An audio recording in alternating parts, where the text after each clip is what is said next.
여러분 안녕하십니까? 금요일 아침 뉴스투데이 시작합니다. 먼저 오늘의 주요 뉴스입니다. 4.3 재보궐선거를 앞두고 각 정당이 경남에 당력을 집중하고 있습니다. 당사를 아예 경남에 차리는가 하면 경남과 서울을 오가며 총력전을 펴고 있습니다. 10명 중 8명 이상이 초선 의원인 11대 경남도 의회가 불과 반년 만에 확 달라졌습니다. 지역민들을 위한 입법 활동이 크게 늘었습니다. 어제 하늘이 뿌열 정도로 미세먼지가 심각했는데 경상남도가 처음으로 미세먼지 비상 저감 조치를 발령했습니다. 힘겹게 추진된 서부경남 KTX의 역사 유치 경쟁이 벌써 치열합니다. 자칫 지역 갈등으로 번질 우려까지 나오고 있습니다. 4.3 재보궐선거를 앞두고 각 정당이 경남에 당력을 집중하고 있습니다. 당사를 아예 경남에 차리는가 하면 경남과 서울을 오가며 총력전을 펼치고 있습니다. 장영 기자입니다. 정의당 최고 집행기구인 상무위원회가 창원에서 열립니다. 노회찬 빈자리 사수를 위해 창원의 제2당사를 마련하고 당대표가 창원에 상주하기로 했습니다. 저는 오늘부터 4월 3일까지 창원에서 상주하며 선거운동을 개시합니다. 정의당 5만 당원들에게 총 비상동원령을 내리겠습니다. 민주당 지도부의 창원 행렬도 계속되고 있습니다. 경남의 경제 회복을 위해 집권 여당의 힘이 필요하다는 점을 부각하고 있습니다. 창원 시민의 민생을 챙기고 경제를 살려내기 위해서는 책임 있는 집권 여당의 힘 있는 국회의원이 필요합니다. 한국당은 전당대회 이후 경남 총력전을 예고하고 있습니다.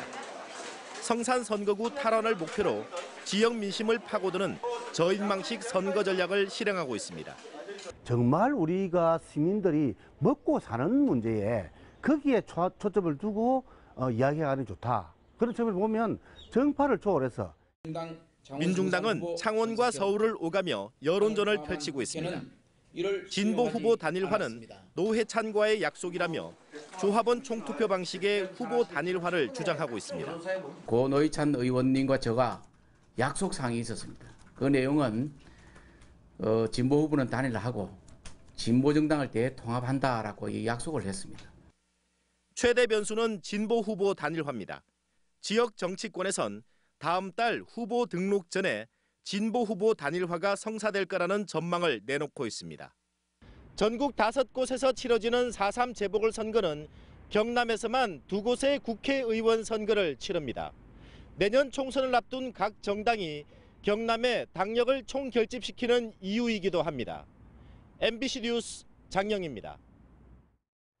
국회의원뿐 아니라 지방의원의 중요한 역할 중 하나가 지역민들을 위한 입법 활동입니다. 10명 중 8명 이상이 초선 의원인 11대 경남도의회가 불과 반년 만에 확 달라졌습니다. 박종훈 기자가 취재했습니다. 지난해 5월 문을 연 경남금융복지상담센터. 장기적인 경기 불황의 늪에 빠져 빚더미에 앉게 된 서민들이 금융권이나 법률적인 도움도 받지 못하는 절박한 상황에서 마지막으로 찾는 곳입니다. 지금까지 불과 9달 만에 경남 전역에서 1,500여 건의 상담이 성사될 만큼 도움이 간절한 채무자들의 발길이 이어지고 있습니다. 대부분 은행이라든지 일반 금융기관에 빚을 내서 상환하지 못하고 자기 능력으로는 해결이 어려우신 분이 저희들한테 주로 많이 오십니다. 지난해 행정안전부의 공모에 선정돼 한시적으로 운영될 뻔한 이 상담센터는 그러나 한 도의원의 관심으로 조례가 제정되면서 안정적인 예산 지원과 함께 계속 어려운 도민 곁을 지킬 수 있게 됐습니다. 공모 사업이 종료된 이후에도 지속적으로 이 사업을 운영을 하려면 조례를 제정을 해서 근거를 만들어야 되겠다 해서 이처럼 지난해 7월 11대 도의회 출범 이후 민생 중심의 입법 활동이 크게 늘어났습니다. 입법 담당관실에 접수된 11대 도의원들의 조례안 검토 건수만 벌써 73건. 이 가운데 지난 10대 때 같은 기간보다 배 이상 많은 43건의 도조례가 이미 제정되거나 개정됐습니다. 이 같은 흐름에 맞춰 도의회 사무처도 인력 확충에 나서 최근 6급 상당의 정책 지원관 5명을 신규 채용했고 다음 달부터 본격 업무에 투입합니다. 최근에 보면은 많게는 한 주에 4-5건의 조례안 검토 요청이 들어오고 있어가지고 저희들이 전문 인력을 채용해서 지원해 나갈 준비를 하고 있습니다. 11대 도의회는 이제 겨우 걸음마를 뗐을 뿐입니다. 지역 발전과 도민의 삶의 질 향상이라는 가장 기본적인 소임을 다하기 위한 중단 없는 입법 활동을 기대합니다. MBC 뉴스 박종웅입니다. 어제 하늘이 뿌열 정도로 미세먼지가 심각했었죠. 오늘도 마찬가지여서 경상남도가 미세먼지 비상 저감 조치를 처음으로 발령했습니다. 이상훈 기자입니다. 경상남도가 미세먼지 비상 저감 조치를 처음 발령했습니다. 측정 당일은 어제와 오늘 예보 모두 미세먼지 농도가 50 마이크로그램을 넘었기 때문입니다. 이에 따라 오늘 새벽 6시부터 밤 9시까지 도내 1,300여 개 행정 공공기관은 차량 이부제를 의무적으로 해야 합니다. 오늘은 짝수날이어서 차량 번호 끝자리가 짝수인 차량만 운행해야 합니다. 다만 면 소재지의 행정 공공기관은 대중교통 등의 이유로 제외됩니다. 민간도 적용됩니다.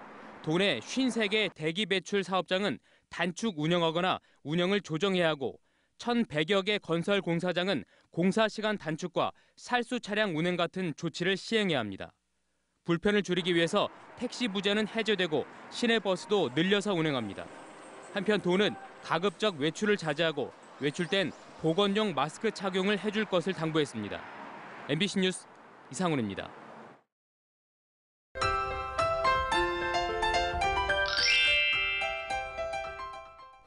오늘도 초미세먼지가 말썽입니다. 오늘 경남 지역의 초미세먼지 농도 나쁨 수준까지 오르겠는데요.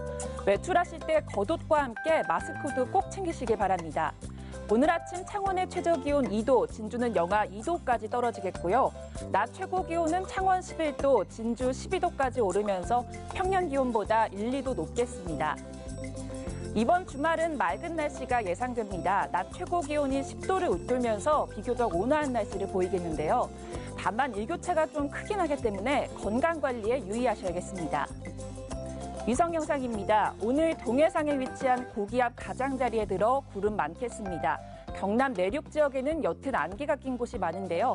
안전운전 하시기 바랍니다. 자세한 지역별 날씨 살펴봅니다. 오늘 밀양 영하 1도, 함안 영하 3도에서 출발하겠고요. 낮 최고 기온은 대체로 11도 이상을 보이면서 큰 추위는 없겠습니다. 서부 지역입니다. 오늘 거창 영하 4도, 산청 영하 2도에서 출발합니다. 낮 최고 기온은 거창 12도, 합천 12도까지 오르겠습니다. 바다의 물결은 최고 2m까지 일겠습니다. 앞으로 큰 추위나 비 소식 없이 기온이 점점 오르면서 초봄 날씨가 될 것으로 전망됩니다. 날씨 정보였습니다. 예비타당성 조사가 면제돼서 정부 재정 사업으로 진행되는 남부내륙 고속철도. 서부 경남 KTX의 역사 유치 경쟁이 벌써 치열합니다. 자칫 지역 갈등으로 번지는 건 아닐까 우려가 나오고 있습니다. 보도에 이준석 기자입니다. 한국개발연구원의 남부 내륙 고속철도 예비 타당성 조사 최종 보고서. KTX역은 모두 6곳, 신설지는 합천과 고성, 통영, 거제 4곳입니다. 예비 타당성 조사 면제 이후 역 예정지에 포함되지 않은 지역의 역사 유치전이 본격화되고 있습니다. 기차도 고속버스도 이용할 수 없는 어령에 KTX가 있어야 한다며 어령군은 역 유치에 행정력을 쏟고 있습니다. 사천의 시민단체는 남부 내륙철도를 대전 삼천포항 경유 노선으로 변경해야 한다는 주장까지 했습니다. 대전 삼천포항 거제 노선으로 변경하여 재검토가 있기를 정부에 건의합니다. 합천에선 해인사와 합천업, 함양 울산 고속도로 인근 등 역사 후보지가 여러 거론되면서 논란을 예고했습니다. 경북에선 정차역 없이 노선만 깔겠다는 건 지역 무시라며 정부를 압박합니다. 경북 성주군청 앞인데 KTX역을 유치하자는 단체들의 플래카드가 이처럼 줄줄이 내걸렸습니다. 경북 지역 구간의 역사 건립 계획이 전혀 없어 지역 균형 발전에 역행한다고 생각합니다. 철도 노선과 역 위치는 기본계획 과정에서 바뀔 수 있어 지역의 요구는 더 거세질 전망입니다. 하지만 요구를 수용하다 보면 자칫 KTX가 아니라 무궁화호로 전락할 수도 있습니다. 특히 조기 과열된 유치전이 지역 갈등으로 번질 가능성도 적지 않습니다. 도민의 의견을 최대한 수렴하겠지만 국토부에서 역의 위치라든지 노선 결정을 최종 결정하게 될 것입니다. 한편 정부는 남부 내륙 고속철도의 예비 타당성 조사 면제의 후속 절차로 사업 계획의 적정성 검토에 착수했습니다. MBC 뉴스 이준석입니다. 지난해 일명 비리 유치원 논란이 불거지며 사립 유치원의 부적절한 회계 사용이 도마 위에 올랐었죠. 그 결과 교육부는 대형 사립 유치원도 국가 회계 시스템 에듀파인을 의무적으로 사용하기로 했는데 사립 유치원들의 반발이 거셉니다. 하지만 교육부의 완강한 입장 때문에 일부 사립 유치원은 흔들리고 있습니다. 이재경 기자입니다. 교육부는 다음 달부터 원화 200명 이상 유치원에도 국가 회계 시스템인 에듀파인 도입을 의무화하도록 했습니다. 에듀파인 시스템을 적용하면 명품 가방과 성인용품 등은 입력할 수 있는 예산 항목이 없어 보다 투명한 회계 집행이 가능해집니다. 경남교육청 관계자는 참여 의사를 밝힌 사립 유치원들은 투명성과 공공성 측면에서 에듀파인 도입을 긍정적으로 생각하고 있다고 전했습니다. 하지만 경남 지역 대형 사립 유치원 70여 곳 가운데 참여 의사를 밝힌 곳은 15곳뿐, 20% 수준에 그치고 있습니다. 대부분 사립 유치원은 개인 사업자라는 점을 들어 개인 재산을 보장한 가운데 에듀파인을 도입하자며 참여를 거부하고 있습니다. 설립 비용 자체는 개인 재산이 맞죠. 그 부분에 대해서 회계 기준이 마련이 돼야 되고. 교육부의 입장은 완강합니다. 유아교육법에 따라 사립 유치원은 개인 재산으로 볼 수 없다며 에듀파인을 거부하면 학급 감축과 재정 지원 축소 등의 무관용 원칙으로 강경 대응하겠다고 나서자 일부 사립 유치원은 흔들리고 있습니다. 만약에 거부를 한다면은 1차적으로는 시정 명령을 할 것이고 그에 따라서 미이행 시에는 정원 감축과 학급 감축, 차등적인 제재를. 에듀파인 도입 의무화 시점이 일주일여 앞으로 다가왔지만 한유총은 반대 집회와 헌법 소원까지 예고하고 있어 또 한 번 논란이 예상됩니다. MBC 뉴스 이재경입니다. 그동안 외국에 의존해오던 항공기 정비를 이제는 국내에서도 할 수 있게 됐습니다. 국내 최초의 항공 정비 전문 업체가 경남 사천에 문을 열었는데 외화 유출이 줄어들 수 있다는 분석입니다. 신동식 기자입니다. 국내 최초의 항공 정비 전문 업체인 한국항공서비스가 첫 민간 항공기 정비를 시작했습니다. 입고된 항공기는 제주항공 소속 B737 여객기, 동체와 날개, 배선, 객실 등에 대한 정밀 정비를 마치고 다음 달 4일 출고될 예정입니다. 품질과 안전을 최우선 가치로 여기며 기존의 정비 방식에서 혁신의 길을 찾도록 하겠습니다. 한국항공서비스는 정부가 지원하는 항공 정비 전문 업체로 기체 중정비를 시작으로 부품과 엔진 정비까지 영역을 넓혀갈 방침입니다. 또 오는 7월에는 미국 연방항공청에 정비 능력 인증을 획득해 중국과 일본 등 해외 항공기도 수주할 계획입니다. 한국항공서비스가 항공기 정비 기술을 선도하며 세계 인류의 항공 정비 종합 서비스 전문 기업으로 발전해 나가기를 기원합니다. 그동안 국내의 민간 항공 정비 수요는 연간 2조 3천억 원에 달하고 있지만 정비 업체가 부족해 수요를 감당하지 못했습니다. 연간 1조 원 규모의 정비 물량을 싱가포르와 중국, 몽골 등 해외 업체에 위탁해왔습니다. 항공업계는 정비 시간 단축은 물론 항공기 운항의 안전성을 향상시킬 것으로 기대하고 있습니다. 우리나라가 항공기 제작부터 안전, 운송, 정비에 이르는 항공산업의 생태계를 완성해가고 있습니다. MBC 뉴스 신동식입니다. 매주 금요일 함께하는 TMI 시간입니다. 딱히 궁금하진 않았지만 알고 나면 재밌는 소식들을 준비했는데요. 경남 제1의 도시 창원, 우리나라 최초의 계획 도시라는 사실 많이 알고 계실 겁니다. 그 계획 속에 숨어있던 몇 가지 비화를 TMI에서 알아봤습니다.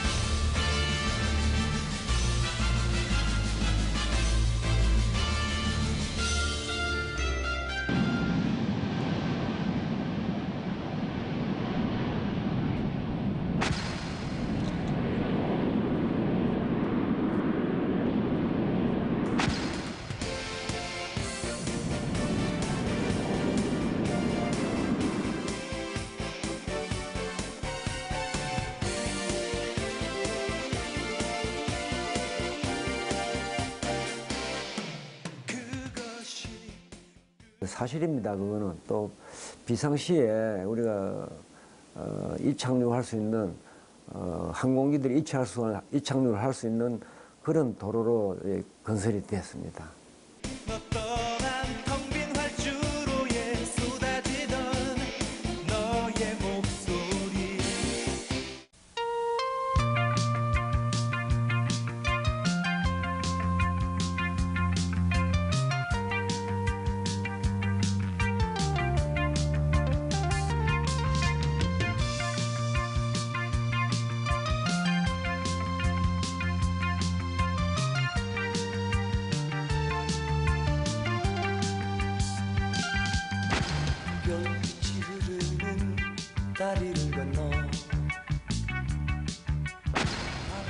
북한에서 미사일을 쏘아도 창원 시내는 안전권이다 이런 이야기가 많이 돌았습니다. 산 할아버지 푸른 모자 썼네 나비같이 활활 날아서 살금살금 다가가서 푸른 모자 벗겨오지 이놈하고 울베락 내리 우리 국가산업공단이 조성되고 완성이 되면서 미사일 기지가 이렇게 들어섰습니다. 그 당시에는 그 대통령께서 직접 진두 지하에 이 도시가 건설이 되고 또 부대 시설도 완공이 되는 걸로 알고 있습니다. 나는 두 손 모아 빌었지 그리 아름답던 그 눈이 모두 녹을 줄이야.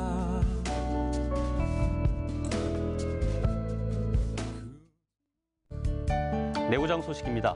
제15회 한국중고교 태권도 연맹 회장배 전국 품새대회가 오늘 오전 9시 창녕 군민체육관에서 열립니다. 3.1절 독립군 아리랑 특별 공연이 오늘 저녁 밀양 아트센터에서 열립니다. 진주관광 홍보요원 위촉식이 오늘 오후 2시 진주시청에서 열립니다. 2019 경남 테니스협회장배 테니스 대회가 내일 오후 1시부터 산청 공설 테니스장에서 열립니다.